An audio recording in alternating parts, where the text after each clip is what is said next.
The wind howled like a vengeful spirit, whipping snow into my face as I clutched my dying daughter against my chest. Her breaths came in ragged, whistling gasps, each one a knife twisting in my heart. I pounded on the door of the house I'd paid for with my blood and sweat, begging for mercy. But inside, my father sneered, his eyes cold as the blizzard. "Get out," he growled, slamming the door shut. In that frozen darkness, with Zoe turning blue in my arms, I realized the monsters weren't outside. They were the ones who'd locked us out. And soon, they'd pay. The rejection hit harder than the icy gusts tearing at our thin coats. I stood there on the porch, my knuckles raw and bleeding from hammering against the unyielding wood. Zoe's small body trembled in my arms, her chest convulsing with every labored inhale. The nebulizer, that life-saving machine, sat mocking us from the kitchen counter inside, visible through the frosted window. It was 11 p.m., the temperature plunging to 10 below zero, and we were utterly alone. My mind raced with panic. How could a father do this? But deep down, I knew. This wasn't new. This was the culmination of a lifetime of calculated cruelty. I wasn't pleading for handouts or forgiveness. All I wanted was one night of refuge, a chance to stabilize Zoe's attack before the storm swallowed us whole. The door creaked open a sliver, spilling a tantalizing sliver of warm, golden light onto the snow. It illuminated Zoe's pallid face, her lips tinged with blue. Arthur loomed in the gap, his expression not one of worry, but revulsion, as if my child's suffering was an inconvenience to his perfect evening. Jessica's laughter echoed faintly from inside, her live stream uninterrupted by our desperation. I searched his face for any remnant of paternal love, but found only a territorial glare, like a wolf guarding its den. The lock engaged with a sharp click, echoing louder than the raging wind. It severed any illusion of family. I shielded Zoe's ears from the finality of it, turned away from the false promise of warmth, and stepped into the abyss. They weren't kin. They were predators, and I'd spent too long as their prey. We trudged through the drifts to my car, the engine protesting against the cold as I drove us to a dingy roadside motel. The place reeked of faded cigarettes and broken dreams, but it was shelter. I swiped my emergency credit card, the one I'd vowed never to use, feeling its weight like a badge of failure. Zoe collapsed onto the sagging bed, her breathing easing slightly, though erratic hitches lingered like ghosts. I slumped into a rickety chair by the window, watching the snow entomb my vehicle outside. In the quiet, memories flooded in unbidden, a torrent I'd long suppressed. They called me the bad omen. Born on the day Arthur lost $50,000 in a botched deal, I was forever branded as the curse. Jessica arrived 3 years later, on the day he scratched off a winning lottery ticket, his golden profit. In their twisted ledger, I was the liability, she the asset. That superstition fueled their narcissism, shaping every interaction. My thoughts drifted to my 16th birthday, a day etched in agony. I lay in that sterile hospital bed, my left leg mangled in a crash I didn't cause, shattered tibia, excruciating pain radiating like fire. I yearned for my mother's comfort, her hand in mine, assurances that I'd heal. Instead, Linda hovered at the bed's end, eyeing my cast with disdain. She exhaled a dramatic sigh, draining the room of hope. "Of course it's you," she muttered flatly. "You ruin everything, Natalie. This just wiped out our retirement savings." Those words forged my invisible prison. They claimed the insurance rejected the claim, that they'd borrowed heavily to mend my leg. I believed it, letting guilt consume me. For 13 years, it propelled me, skipping prom for diner shifts, subsisting on ramen in college to mail them checks, $2,000 every month. My atonement. I thought it was repayment for their sacrifice, a path to earning their affection. Meanwhile, I scavenged expired food to survive, watching Jessica cruise in a leased Mercedes, squandering parental funds on failed ventures. "She's our lucky charm," they'd say. "Investing in her benefits us all." Gazing at Zoe's peaceful form now, clarity pierced the fog. The debt was a fabrication. I'd been financing a home I couldn't enter, subsidizing the sister who'd witnessed our expulsion without a word. The guilt wasn't innate. It was their crafted tool to extract obedience. But that night, it wasn't just the chill that shattered my delusions. It was the raw theft that preceded our banishment. The eviction hadn't been mere spite. It was greed incarnate. I'd hidden $4,000 in a coffee tin deep in my closet, scraped together over 2 years, denying myself basics for Zoe's sake. Her legs were bowing inward, echoing my own neglected injuries. She needed a specialist beyond our coverage. That cash was her mobility, her pain-free future. As we packed under duress, Arthur ransacked my room, feigning a search for stolen items. He zeroed in on the closet, unearthed the tin, and rifled through the bills with greedy precision, licking his fingers as he counted. "This covers back rent," he declared, pocketing the stack without remorse. I protested, voice breaking. "I pay the mortgage, the bills. This is for Zoe's doctor." He dismissed it with a shrug. "Should have considered that before dragging negativity here." But the true venom came moments later as I fumbled with garbage bags, hands numb from shock.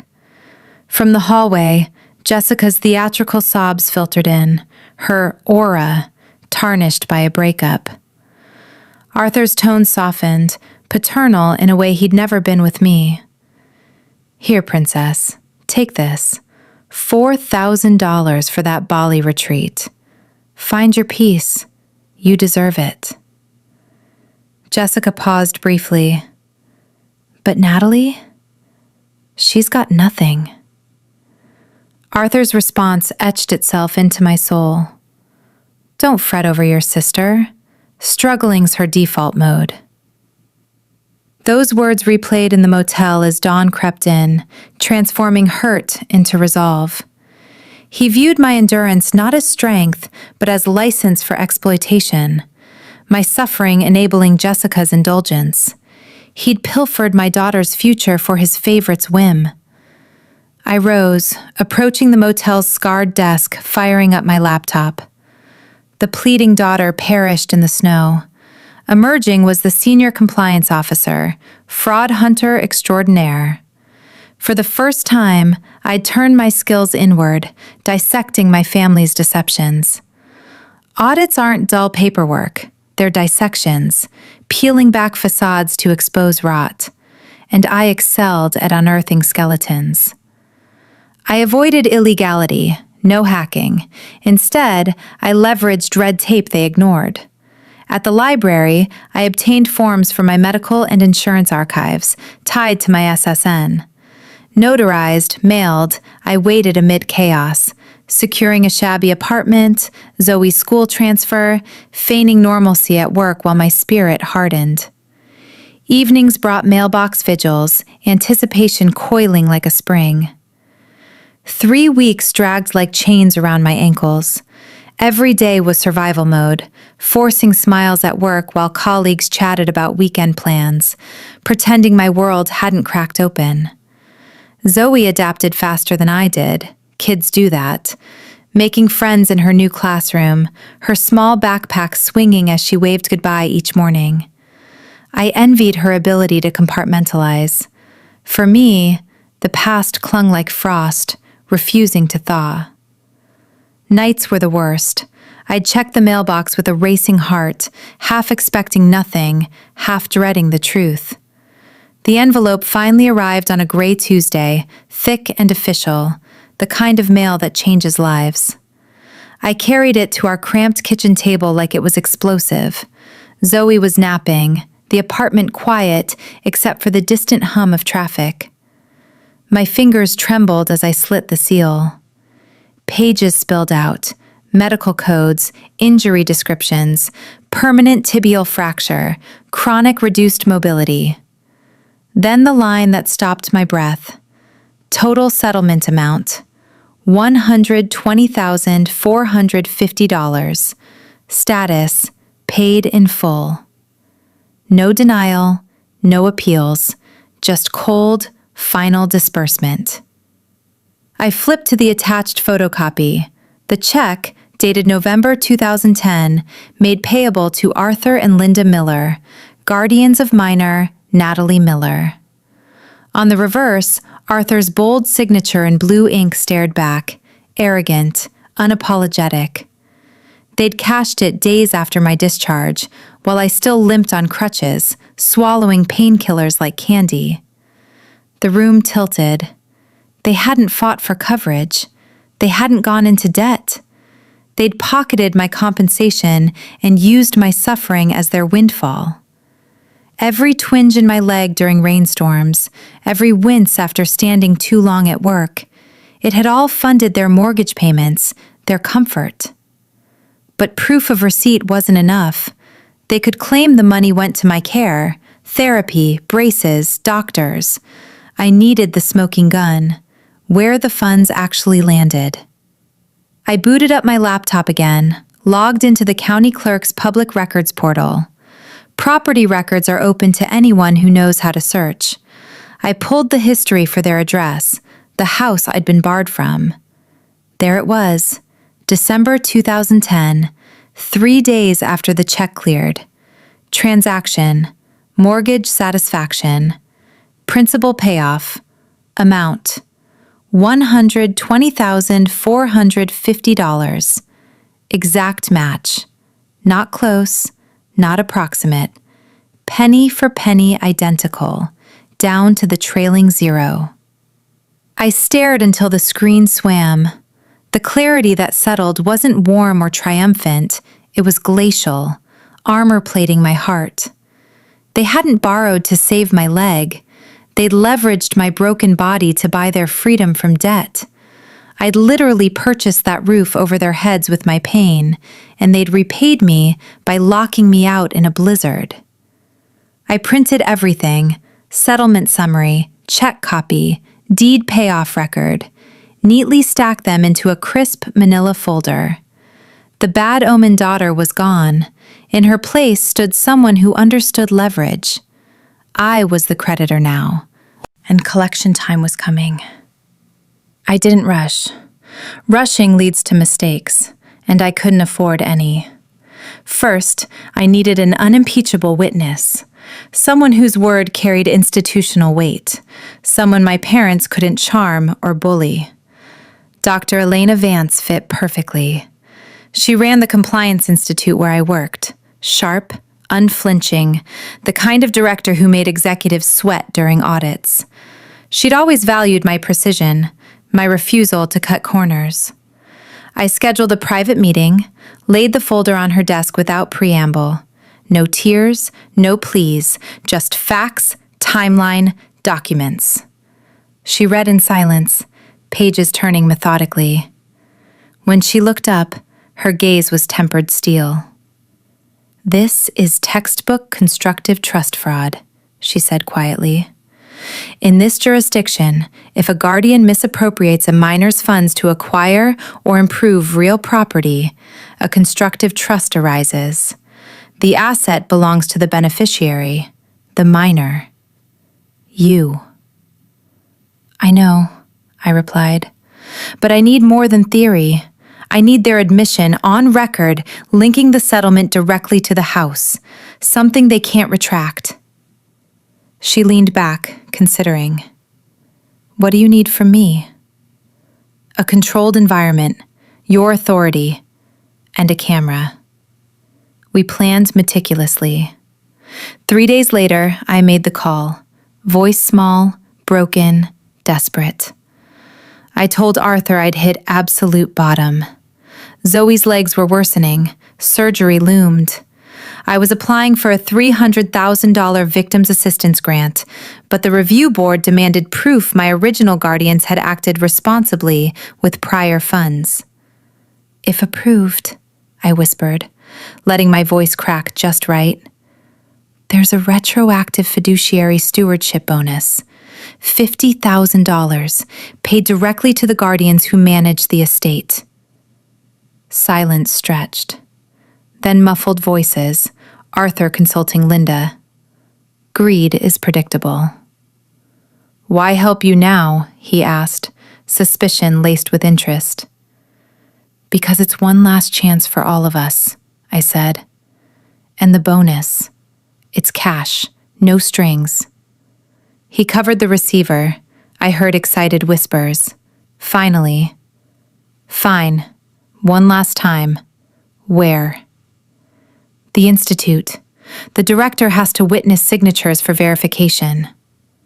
They agreed instantly. No questions about Zoe's health, my living situation, nothing.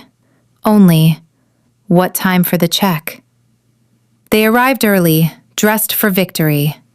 Arthur in a too-tight suit straining at the buttons, Linda in her church pearls, Jessica trailing behind, already appraising the lobby's modern furniture like potential collateral. Dr. Vance greeted us in a glass-walled conference room, sterile, professional, every angle covered by discreet security cameras. "Please, sit," she gestured to the chairs. A thick envelope lay face down on the table, the words, "Fiduciary bonus check," visible on the corner. Arthur's eyes locked onto it like a magnet. "We're happy to assist," he said, smiling toward the camera. "Family first, always."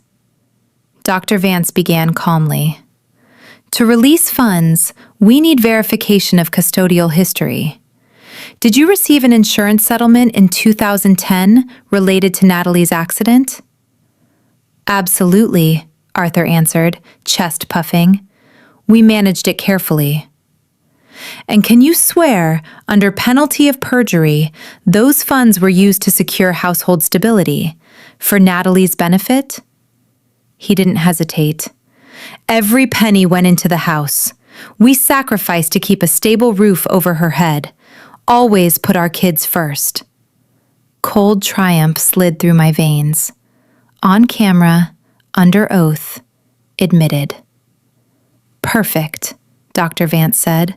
She slid the affidavit across. "Sign here to confirm asset tracing. Then we can proceed." Arthur barely glanced at the text. Constructive trust clauses, fiduciary acknowledgments buried in legalese.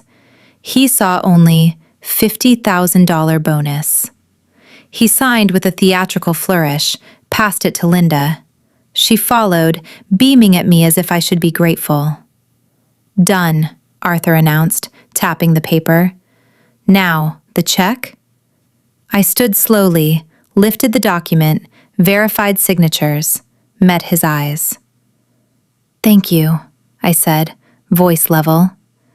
"You've just admitted, on video, under oath, that you used my disability settlement to pay off your mortgage." His smile faltered. "What?" Dr. Vance removed her glasses, all warmth gone. "Mr. Miller, in this state, property acquired with misappropriated minor funds falls under constructive trust. Since you've confirmed the house was purchased with Natalie's settlement, the property belongs to her, not you." The silence was suffocating. Arthur's face drained of color. "You can't." The door opened. A sheriff's deputy entered, calm, professional, papers in hand. "Mr. and Mrs. Miller, I'm serving a temporary restraining order on asset disposal and a notice to quit for trespassing." "Trespassing?" Linda shrieked. "It's our house!" "Not anymore," I said quietly. "You're squatters on my property. You have 24 hours to vacate." Arthur's face twisted, shock giving way to fury, then something rawer, fear. Linda clutched her pearls like a lifeline, mouth opening and closing soundlessly. Jessica, who'd been scrolling idly on her phone, froze mid-swipe. The room felt smaller, the air thicker, every breath audible.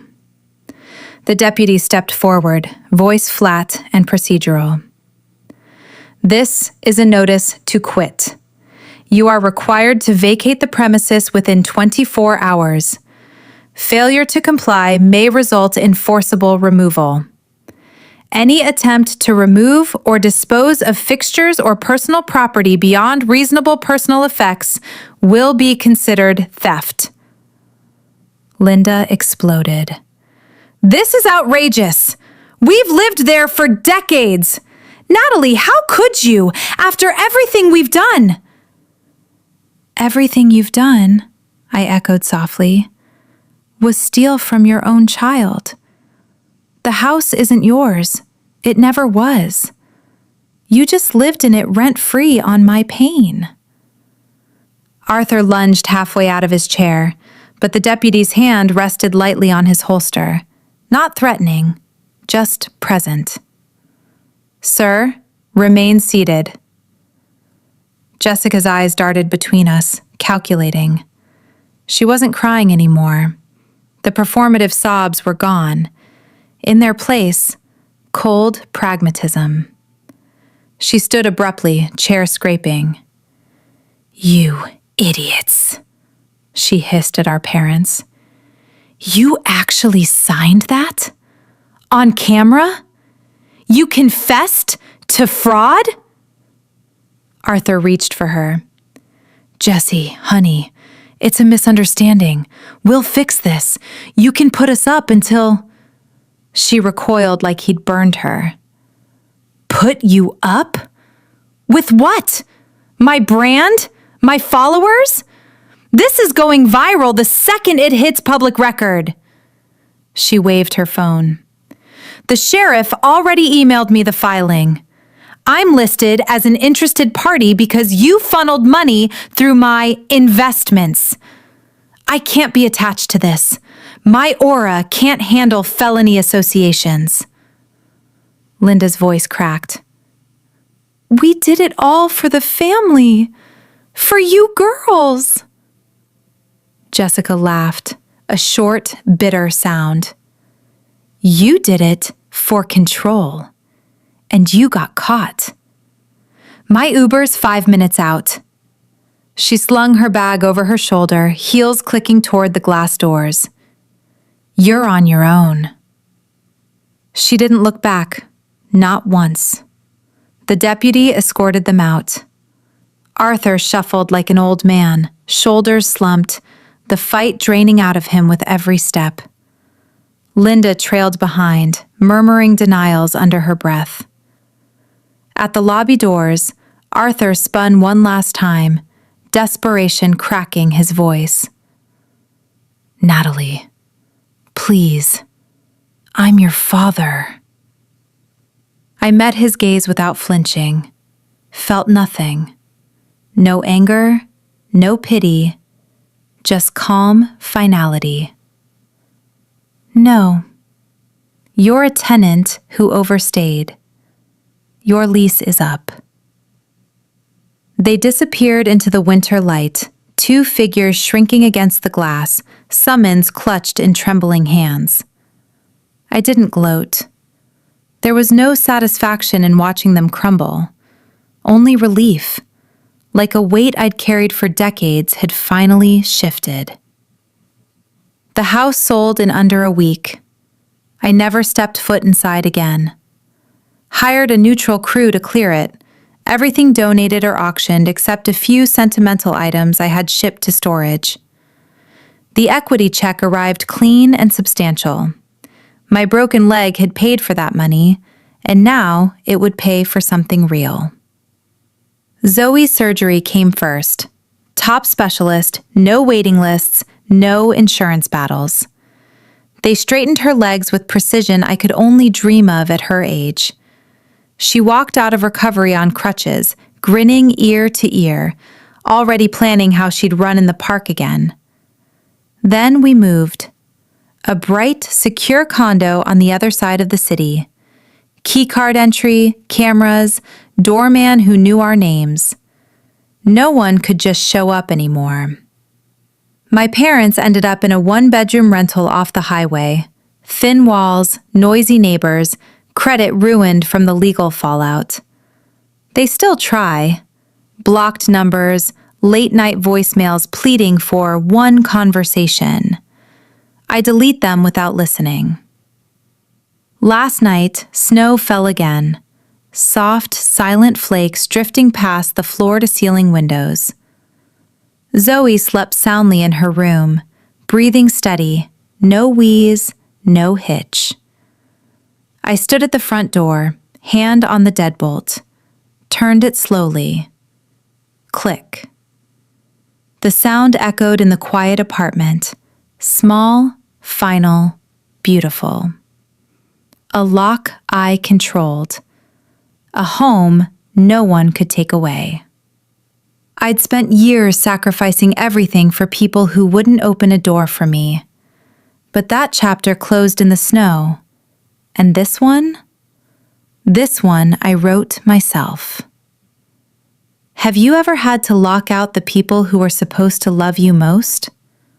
Drop your story in the comments. Sometimes the strongest thing you can do is walk away and never look back.